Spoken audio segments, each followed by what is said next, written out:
David, ce maréchal des logis-chefs de 50 ans, embarque sur son bateau. Avec son collègue, Greg, le gendarme part à la recherche des chauffards des mers. La mer est belle, il n'y a pas de vent, donc on va prendre le bateau plus rapide pour intercepter. Plus particulièrement les jet skis qu'on va pouvoir rattraper assez rapidement pour éviter qu'ils nous mettent quelques nautiques ou quelques kilomètres entre eux et nous.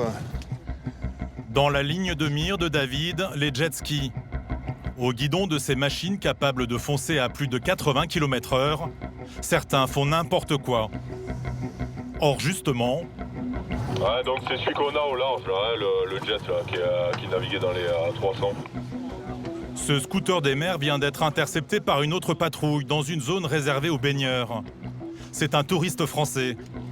Bonjour monsieur. Bonjour. Bon, vous savez pourquoi on vous a suivi? Vous n'avez pas le droit de rentrer dans une chenard. Voilà. C'est les chenaux qui sont pas ouverts à la navigation. Je peux voir les documents du jet s'il vous plaît?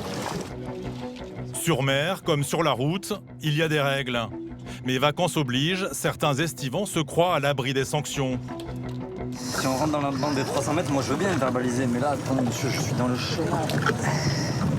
Mais après vous avez un arrêté, il faut prendre connaissance de l'arrêté, de voir si vous pouvez rentrer dans les chenaux, s'ils sont faits pour les jet skis, s'ils ne sont pas pour les kites.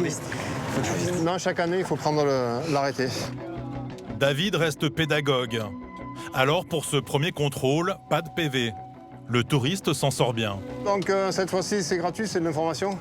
Revenez pas dans les chenaux s'ils ne sont pas navigables pour vous. Allez, bonne journée. Au revoir, votre avis.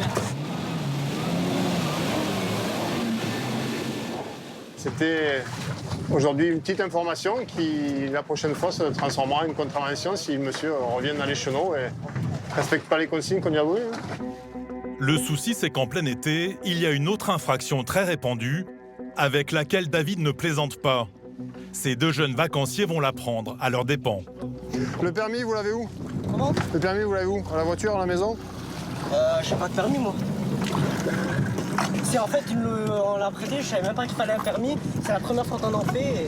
Vous êtes sur un engin nautique à moteur, c'est un jet ski, vous devez avoir un permis. C'est la première fois, franchement, je vous ai vu, c'est un dépucelage. Voilà. Je savais même pas qu'il fallait un permis, franchement. Pour piloter un jet ski, c'est permis bateau obligatoire. Face à ces vacanciers inconscients, David hausse le ton. Vous savez pas conduire le jet ski, vous ne connaissez absolument pas les règles de route, vous ne savez absolument pas comment on croise un bateau, comment on tourne, comment on ralentit, vous savez rien.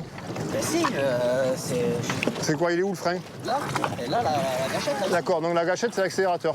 là, elle est là avec Sur un jet ski, il n'y a pas de frein. Le risque, foncer sur un autre bateau ou pire, faucher un baigneur ou un plongeur. Le jeune homme risque gros, d'autant qu'il est déjà connu de la justice. J'ai arrêté les conneries, ça fait un long moment et ça me fait chier de... Vous êtes connu pour quoi? Plusieurs conneries, mais c'est pas ça le problème, c'est le fait de recevoir des lettres. Conduite sans permis, tout ça, vous êtes... Ouais, voilà, c'est ça. Voiture?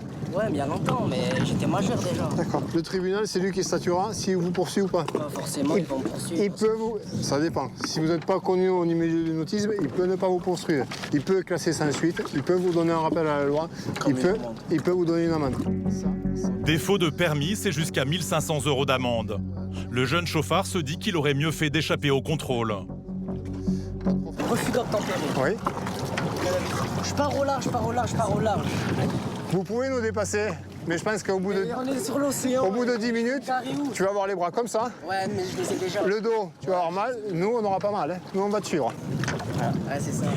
Donc on va vite te rattraper. Tu vas être fatigué et voilà. David siffle la fin de la partie. La sortie en mer des deux touristes est terminée. Donc maintenant je vous invite à rentrer tranquillement. Ouais. Moi j'ai encore 15 minutes à gratter. Hein, non mais là vous rentrez tranquillement parce que vous n'avez pas le permis. Ouais. Hein? Donc on vous laisse rentrer, tout doucement. Allez, bonne journée messieurs, au revoir. Mais visiblement, les deux jeunes n'ont pas compris la leçon.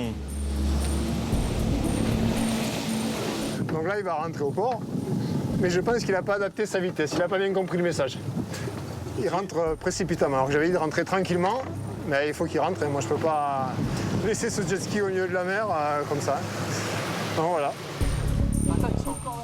Le tribunal se chargera peut-être de calmer leur goût de la vitesse. Cet été encore, une collision entre deux scooters des mers, non loin de là, a fait un mort et 2 blessés.